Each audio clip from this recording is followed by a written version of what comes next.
বিসমিল্লাহির রহমানির রহিম। আপনার সাহাবী আপনার কথা মানবেন না, এইরকম আপনার প্রশ্ন আসলে আপনার কথাই বুঝে আপনি কি চাইতেছেন এটাই বুঝে নাই। আপনি একটু কি করেন, আপনি নিজে শুরু করেন যে আপনি আগে মাথা কামাইয়া হালাল হয়ে যান, দেখবেন না আপনার সাহাবাই কি করে। ইনার কথার মধ্যে আল্লাহ বিশাল বরকত দিয়েছেন। আল্লাহ রসুল বাইরিলেন, ডাকলেন একজনে, উনি মাথা আল্লাহ রসুলের কামাইতে শুরু করছেন। যেই আল্লাহ রসুলের মাথা কামানো শুরু হয়েছে, সব সাহাবা মাথা কামানো শুরু করছে। আর এমনও হয়েছে কার সামরা পর্যন্ত খাটে নিয়েছেন, ফেরেশান ছিলেন তো যে এইরকমভাবে আমরা হকের উপরে আল্লাহর বন্দা হইয়া আমরা এইরকমভাবে নিচে আল্লাহ আমরা নামাই দিছে, আমরা এইরকম নিচে নামলাম, কিন্তু আল্লাহ রসুল এইটার মধ্যে আল্লাহ রসুলের কোনো ফেরেশানি নেই। আল্লাহ রসুল যে হালতে ছিলেন আগে মদিনার থেকে বাইরে ছিলেন একই হালত। তো বায়ার বুজুর্গ দুস্থ সাহাবাই কেরাম মদিনার দিকে, আর 3 বছর যুদ্ধ বন্ধ থাকবো, এক দলে আরেক দলের মানে হামলা করবে না, যে যার সাথে যাইতে চায় এর সাথে থাকবো, যে আমরা এই মুসলমানের সাথে থাকবো, আমরা কেউ কেউ উপরে হামলা করবো না, এইটাই ছিল। এখন হয়ে গেছে কি, মদিনা এখন সবের মাথা খামাইয়া মদিনার দিকে আই গেলেন। প্রথম সুযোগ হইল, আগে মুসলমান এই দিক দিয়ে যাইতে পারতো না, মক্কা শরীফ বা আশেপাশে দিয়ে গেলে এরা হামলা করে শহীদ করে দিত। তো এখন তো যাওয়া আসার ওই যে চুক্তি হয়ে গেছে, যাওয়া আসার ব্যবস্থা হয়ে গেছে গা। তো ভাই বুজুর্গ আর দুস্থ, আপনার এখানে আইছিলেন মাত্র কত 1400, আর এরপরে আল্লাহ রসুল যখন ফতে মক্কাতে যান, ফতে মক্কাতে 10,000 বা 14,000-এরও বেশি সাহাবায়ে কেরাম ছিলেন। এই 2 থেকে 3 বছরের ভিতরে এতটুকু বাড়িয়ে গেছে এই ইখতিলাতের কারণে। ওনার সাথে যারা দেখা হয়েছে ওনারা বুঝাইছেন, ইসলাম মানুষে বুঝতে পারছে, ফিরিয়া এরপরে এইদিকে দিয়ে গেছে। এরপরে যখন 1 বছরের পরেই আল্লাহ রসুল ফতে মক্কার পরের বছর যখন গেলেন কোথায় হজে, তো হজে কত লোক হয়েছিল ভাই, কত হয়েছিল? 16 লক্ষ উম্মত বনে গেছে গা। ইখতিলাতের কারণে এই সুযোগটা পাইছে। ভাই বুজুর্গ দুস্থ, যখন মক্কা শরীফ থেকে মানে সুলেহুদাইতে সাহাবায়ে কেরাম মক্কা শরীফ আসিয়া গেলেন, এখন হযরত উমরও বুঝতে পারতেছেন, সবই বুঝতে পারতেছেন আসলে তো ঠিক এই যে সন্ধি করিয়া ফিরে এসে গেলেন, এটার বরকতে এরপরে যতটাই গসছে সবটার মধ্যে আল্লাহ মুসলমানদের সাহায্য করছে, মুসলমান সবটাতেই উপরে। এরপরে এই 3 বছরের ভিতরে যত মানে জিহাদ হয়েছে সবটাতে মুসলমান সাহায্যপ্রাপ্ত। আইয়াদাহু বিনাসরিহি, আল্লাহ যে ফরমাইছিলেন তোমাদেরকে আমি গাইবী সাহায্য দিয়া আমি তোমাদেরকে সাহায্য করলাম। তো ভাই মোট কথা হয়েছে এটা যে এই কামটা যে নবীওয়ালা কাম, এটার এই একই অবস্থা হয়। আরে আপনারাই চিন্তা করে দেখেন, আল্লাহ পাকে যাদের দ্বারা শুরু করাইল, শুরুতে ছিল এরা তো এই মজহব হয়ে যায় নাই, ইসলামের মধ্যে কোনো বিজয়ও দেখে নেই, কিচ্ছু দেখে নেই। যেমন হজরতে মুসাব ইবনে উমাইর, ওনার জিন্দগিটা তো কষ্টই গেল, মৌতের পরে কাফনটাও ভরা নাই, কাফনটাও ভরা হয় না। এরপরে সৈয়দুস শুহাদা হামজা, যেদিন হামজা মুসলমান হইলেন রাজিয়াল্লাহু তাআলা আনহু, এই দিন থেকে আল্লাহ রসুলের ধাক্কা মেরে দেওয়ান, রুমালে দিলে ঠান মারন, এটা শেষ, এই কাম হয় নাই। এবং সাহাবাদের উপরে ওনার ছায়া এইভাবে হয়েছে। যত ছিল ওনার বড় ভাই, উনি তো খাজা আবু তালিব, ইনি তো মুসলমান হন নাই, না হইয়া মুসলমানের জন্য ছায়া ছিলেন। আল্লাহ ইনারে কলমা পড়াইয়া হেদায়েত দিয়া মুসলমানের উপরে আনিয়ে দিল। তো হজরতে হামজা রাদিয়াল্লাহু আনহু, মুসাব ইবনে উমাইর ইসলামের কোনো বিজয়ও দেখেন নাই। এমনিভাবে মুসলমানের যে এই দুনিয়া মুসলমানের আইসে উমর রাদিয়াল্লাহু আনহুর জমানায়, এত দুনিয়াই গেল, আর এত দুনিয়া মুসলমানের পারস্য সম্রাট মুসলমানের ফায়ের নিচে, রোম সম্রাট মুসলমানের ফায়ের নিচে, এটা একটু তো দেখেন নাই, উনি একটু দেখেন নাই, গেছেন গা। তো কিন্তু হয়েছে কি দেখেন, হজরত উমর রাদিয়াল্লাহু আনহুর মতো মানুষ কুরবানি যার বেশি হয়, তো হজরত উমর তো কুরবানি দিয়া এমনভাবে আইসেন, পরে 40 জনের পরে আইসেন উনি মুসলমান হয়েছেন। এরপরে যে উনি এমন একটা লাভ দিলেন, কোরবানি দিয়ে এমন আগে বাড়লেন, হজরতে উসমান রাদিয়াল্লাহু আনহু পিছে ফেলাই দিয়েছেন, হজরতে আলী রাদিয়াল্লাহু আনহুকে। এনারা আলী রাদিয়াল্লাহু আনহু 1 নম্বর মুসলমানের মধ্যে, যুবকদের মধ্যে। হজরতে তালহা এবং জুবাইর, যারা একবারে শুরুতে আবু বকর এরারে ওনার পরে আব্দুর রহমান ইবনে আউফ, সাদ ইবনে আবি ওয়াক্কাস, এরারে ধাক্কাইতে ধাক্কাইতে যতটা কুরবানি লাগছে সবটা এত দেওয়া দিয়েছেন, দিয়া একবারে ইনারারে ফিসে ফেলাইয়া আগে চলে গেছেন। এরপরে যাই হচ্ছেন কোথায় জানেননি, আল্লাহ রসুলে ফরমাইছেন আল্লাহ যদি আমারে নবী না বানাইতো তাইলে উমরে নবী বানাইতো। এরপরে যাইয়া উনি দিছেন ধাক্কা, কারে দিয়েছেন জানেননি, আবু বকর রাদিয়াল্লাহু উপরে সালাং লাগছে, লাভ দিয়েছেন যে ইনারে নি ফিসে ফেলাইয়া আগে যাওয়া যায়। কিন্তু আবু বকর তো আবু বকর, আল্লাহর দরবারে আবু বকর, এইখানে গিয়ে উনি আটকে গেছেন গিয়া। যত সময় কুরবানি দেওয়ার কথা আইছে, মানবার কথা আইছে, আবু বকর আগেই থাকেন। তবুকের সময় যাইয়া এখন আল্লাহ পাকে মাল চাইছেন, জানও চাইছেন, মালও চাইছেন। তা আবু বকর তো সবসময় এক নম্বরে। উসমান রাদিয়াল্লাহু তো উনি বিশাল, উনি তো এই 4 ভাগের 1 ভাগ আল্লাহ রাস্তার মুজাহিদিনের ঘোড়া, তলোয়ার, তীর, খানা যা লাগে সব দিয়েছেন। আল্লাহ রসুলে ফরমাইছেন যে আজকের পরে যদি আর এইরকম কোনো কাম নাও করে উসমানে, তো আল্লাহর দরবারে উসমান কামিয়াব হয়ে গেছে, অর্থাৎ জান্নাতি হয়ে গেছে। হইলেও উমর রাদিয়াল্লাহু দেখেন যে আজকে আবু বকর, খেয়াল করেন কথাটা, আবু বকরের মাল জমান আজকে কম, আর আজকে আমার কাছে সচ্ছলতাটা একটু ভালো। আজকে আবু বকরের পিছনে দিয়ে আমি একটু লাভ দিই, দেখিনি আগে উঠতে পারি। ঘরের সমস্ত সম্পদ ঠিক অর্ধেক একবারে লইয়া রওনা দিয়েছেন। আবু বকর রাদিয়াল্লাহু শেষ করে লইছেন তো 40,000 দিরহাম লইয়া উনি মক্কা শরীফে কলমা পড়ছিলেন ক্যাশ। আর ব্যবসা গুলাম চাকর এটা তো আলাদা। 40,000 দিরহাম সিরতে আইছে ওনার। যেদিন মক্কা শরীফ থেকে মদিনা শরীফে যান 6,000 দিরহাম ছিল ক্যাশ, ওই লইয়া গেছেন। ওই যে আপনারা বলেন না, আবু কাওয়াফা ইয়া বললেন উনার আব্বাই উনার মেয়েরে, তো মেয়ে যে ফাতর বান্ধে দেখা যায় এখন একটা কিচ্ছু রাখেন নাই, সব লইয়া গেছেন। তবুকের দিন আর রাখেনই নেই, ঘর ঝাড়ু দিয়া গাঠি বান্ধিয়া আল্লাহর দরবারে লিয়া আল্লাহ রসুলের দরবারে হাজির হয়েছেন। আজকে আগে আল্লাহ রসুলে জিজ্ঞাসা করছেন কত আনছেন, আজকে আল্লাহ রসুলের প্রশ্ন উল্টাই দিয়েছেন। বলেন যে আবু বকর গড়ে কি রাখা আইছ? উমর বলেন ইন্না লিল্লাহি ওয়া ইন্না ইলাইহি, শেষ পারলাম না, আজকেও আবু বকরই গেল আগে। আবু বকরের জবাবে বললেন যে ইয়া রাসূলুল্লাহ, ঘরের মধ্যে আল্লাহ আল্লাহ রসুলের নাম রাখি আইছে, আর কিচ্ছু রাখি নাই। আল্লাহ রেখে আইছে, আল্লাহ রসুল করে, আর কিচ্ছু রাখি নাই। ওমর তুমি কি আনছো? বলে ইয়া রাসূলুল্লাহ, এখন আর কথা কইবার সুযোগই নেই। বলেন অর্ধেক রেখে আইছি, অর্ধেক নিয়ে আইছি। আল্লাহ রসুলের ফরমান আজও আবু বকরই ফাইজ। এই জন্য ওমর দিলে ওইখান পর্যন্ত পৌঁছছেন, পৌঁছা আর এর পরে পৌঁছতে পারেন নাই। তো ভাই বুজুর্গ দুস্থ, আল্লাহ পাকে এই কথাটা আমি জন্য বললাম, এইখানে যারা নজমে আইছে আপনারা ওই রকম হয়তো তোমার জেলার মতো অনেক পরে লাগছেন, তবলিগে অনেক আছেন, অনেক হয়তো কেউ আগে লাগছেন, কিন্তু আপনাদের চেয়ে আরও অনেক পুরানো মানুষ আছে। ইনারারে আপনারা অতিক্রম করে আই গেছেন আগে। আপনারা নজমে আইছেন, অর্থ আপনারা জিলাটারে লইয়া চলেন।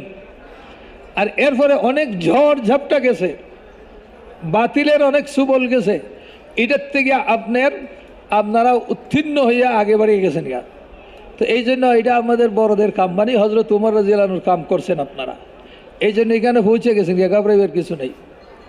একটা জিনিস হইল, এই জমানায় শয়তানি এটা খুব বেশি সুযোগ করছে। আপনার মুসলমানের মসজিদের মধ্যে বাজনা বাজক, এটার সুযোগ ছিল না, শয়তান নিয়ে সুযোগ করে দিছে। করছেনই না ভাই? হ্যাঁ, দেখবেন এমন একটা বাজে, এটা তো অন্য আওয়াজও ছিল, এটা দিয়ে থুইছে, এটা নমাজের মধ্যে এটা বাজ্যে উঠলো। তো ঠিক এটা শয়তানের মুয়াজ্জিন, এটা হাদিসে আইছে যেটাই বাজনা বাজে এটা শয়তানের মুয়াজ্জিন। কথা বুঝতে পারছেন? এই জন্য এটার দিকে চোখ দিয়া আমরা সাথীরা জায়গা ফেরেশান হইয়া, কেন রে ভাই, কেন? হাদিসে আইছে আল্লাহুম্মা জাআলনি মুয়াজ্জিনান, আল্লাহ তুমি আমার একটা মুয়াজ্জিন দাও। তো আল্লাহ বলছেন মুয়াজ্জিনু কাল মাজামির, যত যন্ত্র বাজনা বাজে এটা তোর মুয়াজ্জিন। এই জন্য ভাই এটার মধ্যে চোখ রেখা ফেরেশান হইবেন না। মুরব্বীরা যা বলবেন সেটা আমরা মানবো। কি বলেন, পারবেন নি? কিরে ভাই, পারবেন? আমাদের এটা করতে হবে ভাই বুজুর্গ দুস্থ। এই জন্য আমরা হইলাম মান্যওয়ালা মজমুয়া। দিনটাও মানাটাই হইল আসল, অন্য কিছু না। সাহাবায়ে কেরাম কি কইছেন এটা আপনারা সবাই জানেন, সামি'না ওয়া আতা'না, শুনছি মানছি। শুনছি আর কি করছি? লেখছি মানছি এও নাই। এরপরে বলেন যে কি করছি, মুখস্থ করছি মানছি এও নেই। ওনারা বলছেন যা শুনছি মানে লেছি মানা। আর আল্লাহ বলছেন আতিউল্লাহ আতিউর রসুল লাআল্লাকুম তুরহামুন, আল্লাহর সাহায্য পাওয়ার যোগ্য হয়ে যাইবা, আল্লাহর রহম করবো তোমাদের উপরে, তোমরা আল্লাহরে মানো, আল্লাহ রসুলে মানো। অন্য জায়গায় ফরমাইছেন আতিউল্লাহ আতিউর রসুল লাআল্লাকুম তাহতাদুন, আল্লাহ আল্লাহ রসুলে মানো, আল্লাহ তোমাদেরকে হেদায়েত দিয়ে দিব। অন্য জায়গায় বলেন আতিউল্লাহ আতিউর রসুল ওয়া উলিল আমরি মিনকুম, তোমরা আল্লাহরে মানো, আল্লাহ রসুলরে মানো, আর তোমাদের বড় যারা হিনারে মানো। আমরা হইলাম মান্যওয়ালা। সাহাবাই কেরাম এত উপরে উঠছেন মানার কারণেই। ওনারা ওই যে কইলাম না, দেখেন এত বড় ঘটনাটা ঘটলো, এটা কি সাধারণ কথা? আমরা হইলে তো শুল চিৎকার করে লইতাম। আমরা যা আল্লাহর ভয় ওনাদের ছিল, মানছেন, আল্লাহ পাকে সুফল দেখাইছেন।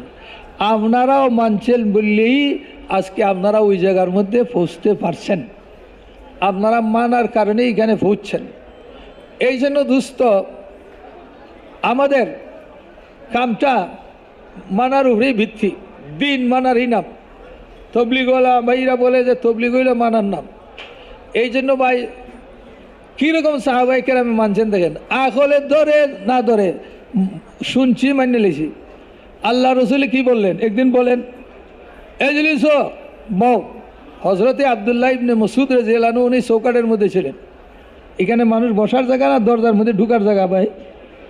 উনি যে এটা চিন্তা করেন না যে এটা তো বসার জায়গা না, এটা তো ঢুকার জায়গা। উনি চৌকাটের মধ্যে বসে গেছেন। আল্লাহ রসুল দেখে বহুত খুশি হয়ে গেলেন ওনার উপরে। বললেন যে আবদুল্লাহ কাছে আসো, কাছে আসো, কাছে। আল্লাহ তোমার মানার মধ্যে আরও বরকত দান করুন। আর আরও দোয়া দিলেন আল্লাহ রসুলের। আরেকজন এইটা আরও ঘুরে ইনিও আরেক কাণ্ড ঘটাই দিয়েছেন। এরকমই মসজিদে নববীর পাশে রসুলে পাকের জমানায় একবারে মসজিদ গেসা মহল্লাটা ছিল, বনি হুনাইম কইতো এরা বস্তিটা। তো আবদুল্লাহ ইবনে রাওহা ওইখানে ছিলেন মসজিদের বাইরে ওই মহল্লার মধ্যে। আওয়াজটা পড়ছে, ওই জমানায় তো আর ফাঁকা মসজিদ ছিল না। আল্লাহ রসুলে যে বলছেন কি হয়েছে, কি হয়েছে বলে যে আপনার বসেন।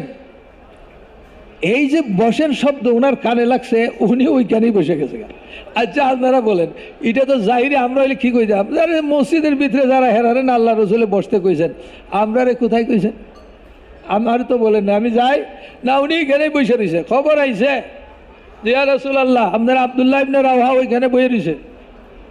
তো রসুলে পাক সাল্লাল্লাহু আলাইহি সাল্লাম খুব খুশি হইলেন এবং ওনারে তো আনাইলেনই, আর বহুত দোয়া দিলেন ওনারে। তো এই জন্য ভাই আমরা হইলাম মান্যওয়ালা মাজমা, এবং আপনারা শুধু মানলে হবে না, মানাইতেও হবে অন্যরারে বুঝাইয়া। কি বলেন, ঠিক না? হ্যাঁ, ইমামে নিজের নমাজও পড়ে, আবার অন্যরার নমাজও তো পড়ায়। কি বলেন, ঠিক না? তা আপনারা তো এরকম যে যত টেলিফোন করব বলে যে ভাই যা মশরা কইরা মুরব্বীরা বলছে সেটাই, যা মশরা কইরা বলছে সেটাই। আপনারা কুরবানি, আপনাদের জানমাল খরচ হয়েছে, এগুলা সব আল্লাহর দরবারে জমা হয়ে গেছে। এটা না ইনশাআল্লাহ। আল্লাহ বলেন যে আমানত আমার কাছে রাখো, লা হারাকা ওয়ালা গারাকা ওয়ালা সারাকা, আমার কাছে রাখো, আগুনে জ্বালাইবার কোনো ভয় করো না। ব্যাংকে টাকা রাখছেন, আগুন লাগিয়ে ব্যাংক জ্বলিয়া নথিপত্র সব শেষ, আপনার টাকাও শেষ। আল্লাহ বলেন এই ভয় করো না, লা হারাকা ওয়ালা সারাক, আমি যে আমার কাছে আমানত রাখো, চুরি কোনো দিন নিতে পারবো না, চুরি হইতো না, নির্ভয়। আপনার ব্যাংকের টাকা চুরি হয়ে গেছে, এরপরে কয় যে 15 কোটি আসলে 1 কোটি লিয়ে যাও, চুরি হয়ে গেছে, আমরা কী করবো? আল্লাহ বলেন যে না, তা হবে না। এরপরে বলেন যে ওয়ালা গারাক, এই কথা ভয় করে না যে বন্যা তোমাদের এটা লয়ে যাবো গা। আমি তোমাদেরকে এমন সময় আদায় করব যে সময় কেউ তোমাদেরকে একটুকু দিবে না। ওই সময় তোমাদের মহাট সংকটময় সময় তোমাদের আমানত আমি তোমাদেরকে দিয়ে দিব। এই জন্য আমাদের আশা, আমাদের এখানে থাকা, আমরা এখানে থাকলাম, মুরব্বীদের সহবত উঠাইব ইনশাআল্লাহ। এটার পুরা হিসাব কিয়ামতের দিন আল্লাহ আপনারা বুঝাই দিব, বুঝাই দিব। আমাদের সবসময় বাইরে আপনারা বলেন আল্লাহ রাস্তায় 1 টাকা খরচ করলে কত খরচ হয়? 7 লক্ষ টাকা। আচ্ছা, এরপরে আপনি আইসেন আজকে এখানে 7 দিন 5 দিন আমরা থাকবো, আমরা মিললে থাকবো। তো এরপরে এখানে আপনাদের থাকার কারণে আপনাদের দোকান করতে পারেন নাই 5 দিন, ইনি এরপরে কি করতে পারেন নাই, আর একটা কাম করতে এটা করতে পারেন নাই 5 দিন। তো এটার দ্বারা আপনার কামাইয়ের মধ্যে কিছু কম হইব না? কী বলেন, হইব নি? যদি 2,000 টাকা আমার কামাই হয়তো হয় নাই, 5,000 টাকা হয়তো হয় নাই। হজরত মৌলানা আলী আকবর সাহেব রহমতুল্লাহ আলাইহি ফরমাইতেন, শুনো তোমরা আমার কারণে যে আয় তোমার হইল না, কিয়ামতের দিন আল্লাহ ওইটারও 7 লক্ষ টাকা করে হিসাব করে দিব। 7 লক্ষ টাকার সাথে এটা কি মুফত? আমরা কি এমনি ঘুরি নাকি? আর আমরা কি বাতিলের উপরে আছি নাকি? বাতিল না, আমরা হয় যাবিয়া। এই জন্য আমি কইলাম, আপনি এই খবর যদি শুনেন না, তো আপনার দিলের মধ্যে ফেরাসানি লাগবে, এটারে থামাইতন, এটা নাই। আমরা বলছেন ইজা হাজাব আমরুন ফাজা আইলা সালাহ, বারবার আপনারা ফাজাইলে আমলের মধ্যে ফরমান। কোনো সমস্যা দেখা দিস তো আল্লাহ রসুল নমাজের দিকে মনোনিবেশন করতেন, অর্থাৎ আল্লাহর দিকে মোতাবজ্জ হয়ে যাইতেন। আমরা নমাজ দিয়া সবর দিয়া আল্লাহরের সাহায্যে লইব, আর আমরার কামটা সুন্দর করে মাইন্যা দেখাইব। কথা বুঝতে পারছেন তো ভাই বুজুর্গ দোস্ত? এই জন্য দেখেন, আরও এই যে শীত আমরা বরদাস্ত করতেছি, গরমে আমরা বরদাস্ত করি, এই ময়দানে হজরত মৌলানা সাইদ খান সাহেব রহমতুল্লাহ আলহি নওয়ার আল্লাহ মারকাদা এই কথা বলছেন যে তোমরা যে এখানে গরম ছিল খুব পুরানোদের জুড়ে, তো ঘামিয়া ফসিনা হয়ে যেতেছে মানুষ, তো ফ্যান লাগানি হয়েছে। আমাদের হাজি সাহেব রহমতুল্লাহ আলহি ইশারা দিয়েছেন না, ফ্যান দিয়েছেন। মৌলানা বলেন না, আমার দিও না, এটা ঘুরাইয়া ওই দিক দিয়ে দাও, হেরা বেশি হকদার যারা শুনতে আছে। উনার গাত লাগাইতে দিলেন না, এখন হেরারে দাও।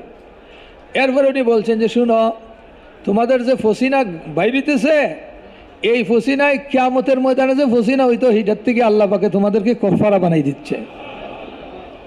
কিয়ামতের ময়দান মহা গরম হইব, এইখানে গরম বরদাস্ত করতেছ, ইনশাআল্লাহ কিয়ামতের দিনের গরম থেকে আল্লাহ আপনারা হেফাজত করবো, এটার জন্য এটা ভালাইছেন।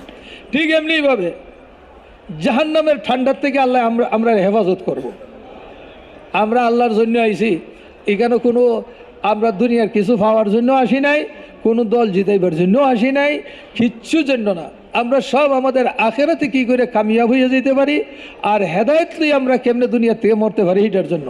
এরপরে এটাই না শুধু নিয়ত, আমরা এর চেয়ে উপরে যে সমস্ত নবীর উম্মত কী করে জাহান্নাম থেকে বাঁচে, জান্নাতে যায়, এইটা হইল আমাদের ফিকির। কথাটা বুঝে আইছে ভাই? এরপরে যে দুনিয়ার সব মানব জাতির আল্লাহই তো বানাইছে, এই জন্য আল্লাহ সব মানব জাতির হেদায়েত দেখ, জাহান্নাম থেকে বাঁচাক, এইটার জন্য আমরা আইছি।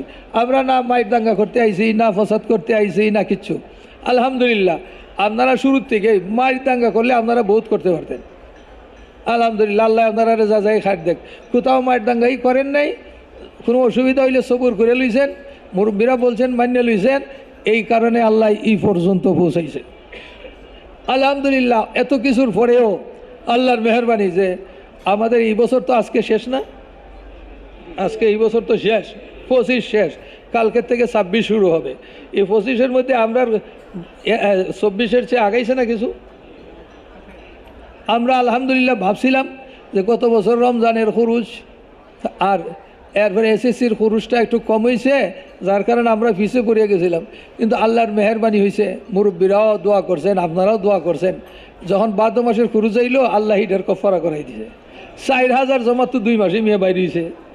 আল্লাহ পাকে তো কাম আমরা করাই দিছে, আপনারা মেহনত করছেন, দোয়া করছেন, আল্লাহ করে দিছে। আল্লাহই বলছেন যে এইরকম হালতে যদি ধৈর্য ধরো, সবুর করো, আল্লাহ পাকে সর্বপ্রথম পুরস্কার দিব, নিরাপত্তা দিব। আর 2 নম্বর হইল আল্লাহ পাকে পবিত্র রিজিক দান করব। ওয়ারাযাকাকুম মিনাত তাইয়্যিবাত, পবিত্র রিজিক এগুলা ভাইমু। আর আল্লাহ পাকে আল্লাহর গাইবি সাহায্য করব।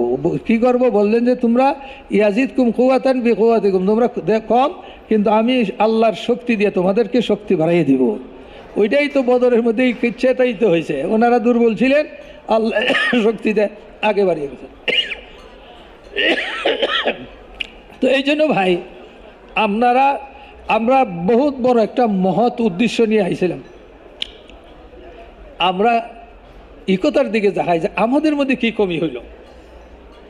আমাদের মধ্যে যদি কোনো কমি থাকে ইস্তেগফার করি। উজুব, আমার কথা কই, আমার ভিতরে উজুব পয়দা হয়েছে হয়তো আমার, এটার জন্য আল্লাহ আমার উপরে নারাজ হয়েছে, আমি কই আর কি। লাইয়ানি করছি, এটার উপরে আল্লাহ নারাজ হয়েছে। আমি অনেক, আমরা তো ধরেন না, আপনারা তো একটা জেলা থাকেন, আমরা তো কি করি না, আপনারা দোয়া করি, আমরা আল্লাহ রাখছে একখানো, আপনারা দোয়া করি, আপনারা একখানে রাখছেন। তো আমরা দুনিয়ার হালত দেখি, দেখতে দেখতে আমরার মধ্যে এখন এটা উজুব পয়দা হয়ে গেছে। তো আল্লাহ বলেন যে এটারে বাইট করি, তোরা উজুব হয়েছে, আমি করি, তোরা মনে করে যে মেহনত করে কিছু করছ এটা। তো আল্লাহ পাকে এটা আমরা পরিষ্কার করবার লাগে করছে। এই জন্য ভাই ফেরেশান হওয়ার কিছু নাই। তো কি বলেন, ফেরেশান হইবেন কিরে ভাই? পিছনের বাইরে কি বলেন, ফেরেশান হবে না তো? আচ্ছা, এখন হইল ভাই দোস্ত, আপনার আমার যেই হালতে থাকি, যা হয় এটা আমরা মানার দরকার। মান্যা কামটা কইরে যাইতে হবে, বাদ দেওয়া যাবে না। এখানে দেখেন আমাদের, আপনারা একবারে 5 দিনের জোর থেকে যাইয়া অনেক কাজে হয়তো আপনারা ভালো করে মনে হয় বাসাতে খানাও খান না, দৌড়ছেন থানায় থানায়, ইউনিয়নে অনেক মানুষ আছে। আল্লাহ যা যাই খায় দেখ আপনারা রে, যারা এটার একবারে উড়না বিছনা বানাই লিছেন। এখন আমাদের মেহনত করিয়া লোক তৈয়ার করছেন সিল্লার জন্য। তো এই লোকগুলা এখন আমাদের বাইর করতে হবে, কথা বুঝতে পারছেন? এবং আমরার আশা ছিল যে এখানে নিয়ে মাঠের মধ্যে এরারে বয়ান শোনাই আমরা ওইটা আরও বাকিগুলারে তৈয়ার করবো। তো এই সুযোগটা কি আমাদের হাতছাড়া হয়ে গেছে না আছে? এখন হইল এই জন্য ভাই আমাদের বড়দের একটা পরামর্শ হয়েছে এটা, যে আমরা কি করব, এই আমাদের জেলা মার্কাজ থেকে ওনাদেরকে বাইর করতে হবে। আপনারা এখান থেকেই ওনারে খবর দেন, যারা পিছনে আছেন, বলে ভাই তোমরা মার্কাজে জমা হইতে থাকো, আসো তোমরা আমাদের মার্কাজে আসিয়া যাও। কুমিল্লাওয়ালার কুমিল্লা মার্কাজে, ময়মনসিংহওয়ালার ময়মনসিংহ মার্কাজে, আর চট্টগ্রামওয়ালার চট্টগ্রাম মার্কাজে হইব, খুলনাওয়ালাদের খুলনায়, আর বলেন যে রংপুরওয়ালার লুংপুর। এইভাবে আপনারা সাতক্ষীরাওয়ালা মানে প্রত্যেক জেলার, সিলেটওয়ালায় সিলেটে মার্কাজের সব জমাত যেনারা আল্লাহ রাস্তায় বাইরিব, এনারার সবরে ওইখানে উসুল করিয়া হাজির করবে। ওইখান থেকে আপনারা এরপরে হেদায়েত দিয়া ভালোভাবে, যেই রকম এসএসসির ছেলেরারে আপনারা পাঠাইছেন, এইভাবে একটা বয়ান হোক, এরপরে হেদায়েত হোক, আমিরের সাথে কথা হবে, এগুলো যেইভাবে করছেন ওই এসএসসির সময় ওইভাবে করিয়া ইনাদেরকে আপনারা পাঠান, এবং আপনার মানে রুখে পাঠাইবেন। এরপরে ওনাদের ওয়াফুসিটা, আর ওয়াফুসিটা আমরা কোথায় করবো এটা আপনার মশওয়ারা করব, করিয়া আপনাদেরকে পরে জানাইব। এখন আপনাদের বাঁচবো রুখ, ইনশাআল্লাহ রুখ এখন আমাদের সাথী ভাইরা মাথা বান্ধা লাগবেন। আপনারা ওইখানে লোক জমা হইতে হইতে ইনশাআল্লাহ আপনাদের কাছে পৌঁছে যাবে। কথাটা বুঝতে পারছেন নি ভাই? এইটাই এক কথা। এই জন্য যারা খুরুজের মজমা আইতেছিল, ইনারারে আমরা ওখানে আটকাই দিব, কথা বুঝতে পারছেন? আগামী যখন বলা যদি হয় তখন থেকে আমরা এরপরে আসবো। বাকি এখন খরচটা ওইখানে হয়ে যেত। এখন কিছু জমাত আছে, কালকে এদের সময় শেষ হয়ে যাচ্ছে, কথা বুঝতে পারছেন? ও ভাই, আপনাদের জেলার মধ্যে বিভিন্ন জেলার জমাত আছে, অথবা আপনাদের জেলার যারা 5 দিনের জোরে শুরু থেকে ছিল, এদের কালকে শেষ হইব তো? হ্যাঁ, আচ্ছা। তো কিন্তু কিছু জমাত আছে যারা টেলিফোন করতেছে আমাদের সময় শেষ, যাদের সময় শেষ হয়ে গেছে ইনারা কাকরাইলে যান। ইনারা কাকরাইলে এখন ব্যবস্থা হয়ে গেছে, কাকরাইল যাইব। কাকরাইলে ওনারা বলেন যে ভাই তোমরা যাদের সময় শেষ হয়েছে, খালি আপনাদের জমাত না, আপনাদের জেলার যত জমাত আছে এগুলো, আর যেগুলার বাকি রয়েছে 5 দিনের জোর থেকে 7 দিন 8 দিন বাকি রয়েছে, ইনারা ওইখানেই সময় পুরা করুক, পরে আমরা জানাইব। এই 2-3 দিনের ভিতরে যাদের শেষ হইব এরারে বলে দিবেন যে তোমরা কাকরাইল যাও। আর বাকি জোর থেকে যারা বাইরে ছিল এরার সময়টা আমরা আবার মশওয়ারা করিয়া মুরব্বীরা যেটা বলেন এটা হবে। কথা বুঝতে পারছেন তো ভাই? এখন এটার জন্য আপনাদের যেটা করতে হবে, এখানে একটা জিনিস দেখেন, আমাদের পাকিস্তানের মুরব্বীরা এই 12টার ভিতরে আইয়া নামতেছেন, এরপরে হিন্দুস্তানের মুরব্বীও আসবেন ইনশাল্লাহ। এখন এখানের মধ্যে আরব মেহমান উঠছে, মক্কা শরীফের মেহমান, মদিনা শরীফের মেহমান, দুনিয়ার মেহমান আইতে আছে, ইউরোপ থেকে আইছে, আমেরিকার থেকে আইছে। তো ভাই ফ্রান্সের জিম্মাদার আইছেন, ওই ক্যামেরুনের আমির সাহেব আইছেন, এমনিভাবে ভাই দুস্থ লন্ডনের সুরা আইছে, সব মেহমান আইছেন। আরে হাসলে কি হবে? আল্লাহ যেটা চায় সেটাই তো হয়। আরবের মেহমানরা আইতে আছে, এখন আপনার ইনারা এখানে থাকবে মাঠে। তো এই জন্য এই সমস্ত মেহমান এবং আমাদের তো এখনোই অন্তত ধরুন না 1000-1500-এর মতো মেহমান আছে। যদি আমরার কামটা আরও সুচারুরূপে হইতো তো আরও তো আমরা এত আশা করছিলাম। আচ্ছা যাক, এরপরে ইনশাল্লাহ প্লেনে মেহমান হল আছে অনেকে। আমার এখন আইতেছি, টেলিফোন করছে প্লেন থেকে, আপনারা মেহরবানি করে কি করেন, এই ওনারা ওনারা আসবে। এখন আপনাদের জন্য হইব জিম্মাদারি, যেটা আমাদের মুরব্বীরা ওইখানে, আপনারা ওইখানে, ইনাদের সাথে কিছু বিদেশি মেহমান তো সাথে লইয়া যাইতে হইব না? কিরে ভাই, দরকার পড়বো না পড়তো না? আচ্ছা, এই জন্য বলা হয়েছে যে গাজীপুর আর নরসিংদী আর নারায়ণগঞ্জে আপনাদের সাথীরারে এখানে লই আসেন, মাঠে না। টিন শেড আইনে ঢুকান, এখানে আপনাদের হেদায়েত হবে। আর ঢাকার আমরা পয়েন্টের সাথী যারা আছেন, আপনাদেরও কুরুষটা যদি এখানে করেন, যারা জমাত লইয়া যাবেন না, লোকের দরকার পড়ব এটা। আর মানিকগঞ্জ হোক, মুন্সিগঞ্জ, আপনাদের যেগুলা এরপরে আপনাদের নিজ জেলাতে বাইর করবেন, এরপরে খুরুজ আর বাকি ওয়াপসি কাকরাইলে যাবে। ও শুনেন, শাহবাগ, কেরানীগঞ্জ, আর একটা কোনটা, দোহার, নবাবগঞ্জ আর দোহার। কেরানীগঞ্জ তো আপনারা পয়েন্টের ভিতরে।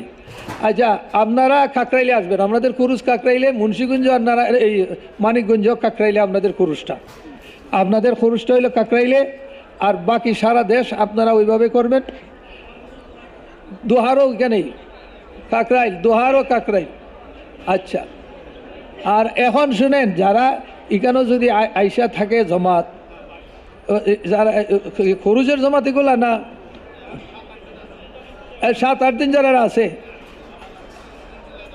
আচ্ছা শুনেন, এখন আমরা তশকিলের সাথী থাকবে এখানে, বুঝলিয়েন ভালো করে। ওনারা জমাত বানাই এনাদেরকে রুখ দিবে, এরা তো আর 7-8 দিন বাকি রয়েছে, এনাদের রুখ দিবে। আর যারা চিল্লা 3 চিল্লা, এনাদের আলাদা জমাত বানানো হবে। কথা বুঝতে পারছেন তো? আর একবারে ঠেকাই দেন আপনারা প্রত্যেক জেলায়, যাতে না আসে। এখানেও তো একটা খরুজ হইব, এটা তো একটা কাম। এখন হইলে আপনাদের মজমুয়া কে সামালবো? আপনারা তো এখানে। এখন আমাদের তো উচিত, মুরব্বীরা যেহেতু আই গেছেন, বড়রা আমাদের হিন্দুস্তান পাকিস্তানের এসব পৌঁছে দেবেন ইনশাল্লাহ। কাজে আমরা এখানে তো থাকাই দরকার, ওনাদের সহবত লওয়া দরকার, ফায়দা লওয়া দরকার। কি বলেন, ঠিক না? ইনশাল্লাহ আমরা চেষ্টা করবো যে এখানে যাতে একটা আমল হয়। এখন হইল আপনাদের জেলার, এই জন্য মশওয়ারা করেন করে কার কার এখানে যাওয়া দরকার, এইরকম সাথী 3-4 জন পাঠাই দেন, আর বাকিরা আপনারা থাকবেন।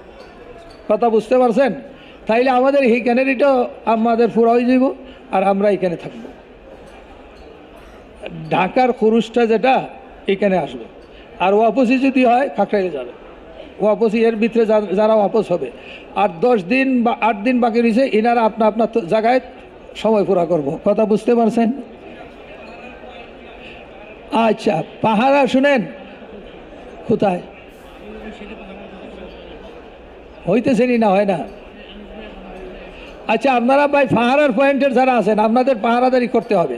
আপনারা যদি যান গাতে এইগুলো মাল হেফাজত করতে হবে না, আপনারা এটা গুটাইয়া আপনারা তো থাকবেন এর ভিতরে। ইনশাল্লাহ এটা হয়ে যাব গুটানো, তখন আপনারা যাইন। আপনারা পাহাড়ের সাথী বাইরে উঠেন, পাহাড়ের সাথী বাইরে যারা আছেন এখানে, যারা আপনারা উঠেন।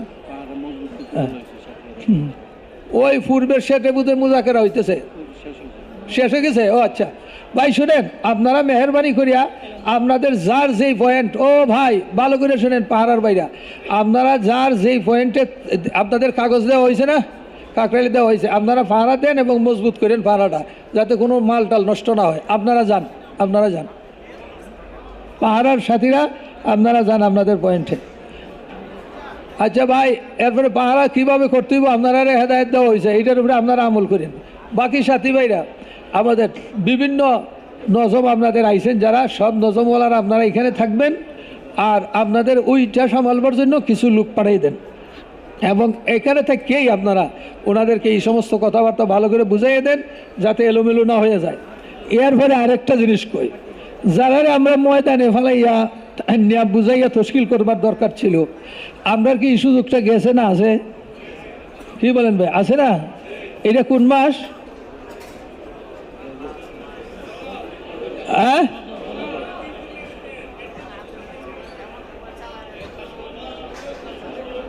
ও ভাই, এটার নাম হইল রজব মাস। এরপরে কোন মাস? এরপরে রমজান। আল্লাহ রসুলে ফরমাইছেন যেই রজব মাস হয়ে গেছে, আল্লাহুম্মা বারিক লানা ফি রজব ওয়া শাবান ওয়া বাল্লিগনা রমজান। এই দোয়া এটা বেশি বেশি পড়েন মিয়া, এটা তো এই মাসের মসনুন দোয়া। আল্লাহুম্মা বারিক লানা ফি রজব ওয়া শাবান ওয়া বাল্লিগনা রমজান। বলেন আল্লাহুম্মা বারিক লানা ফি রজব ওয়া শাবান ওয়া বাল্লিগনা রমজান।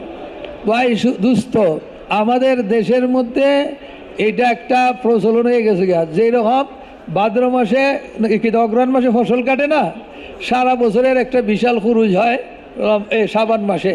শ্রাবণ মাস আমাদের রয়ে গেছে, যিনারা এখন দুনুচুনু করে ওরারে যাইয়া বাড়িত আমরা এখান থেকে যাইয়া এরারে হাতে ফাই তৈরিয়া ওই সময় বাইর করে দেব।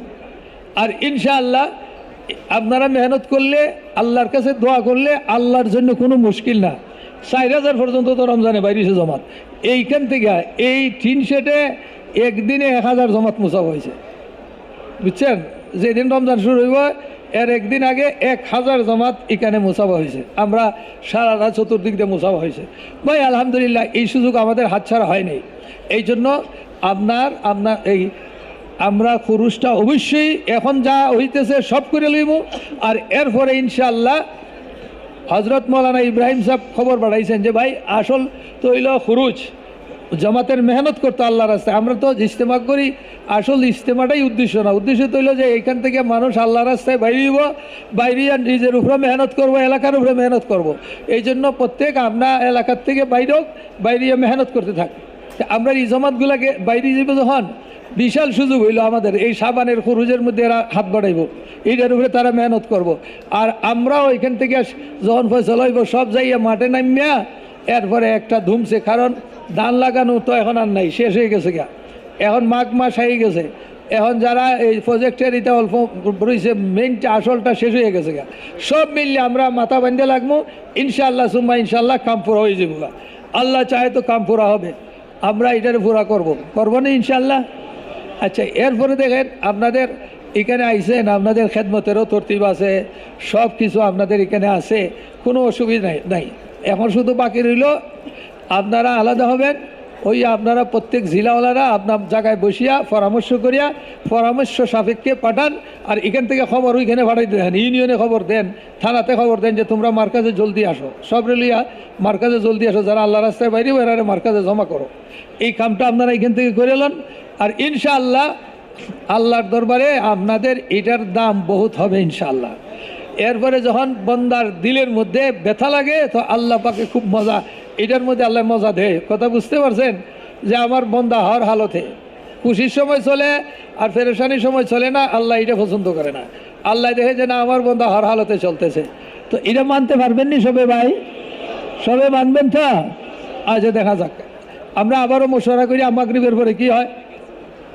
হ্যাঁ, জোর থেকে যারা গেছে এরা আমরা পরে জানাচ্ছি, আবার লাগবো। এখন কালকে পরশু যাদের সময় শেষ হয়ে যেতেছে, এটা অনেক জমাত আছে তো, এরা সব কাকরাইলে যাইব। মানিকগঞ্জ আর মুন্সিগঞ্জ খুরুজও কাকরাইলেই হবে। আর বাকি আমরা আপনার জেলার থেকে করব, নারায়ণগঞ্জ আর নরসিংদী, গাজীপুর। আপনারা এখানে সাথীদেরকে আনেন, এরপরে টিন শেডে মাঠে টিন শেডে হবে। এখন আপনারা মেহরবানি করে জেলাওয়ালারা বসেন, বৈশা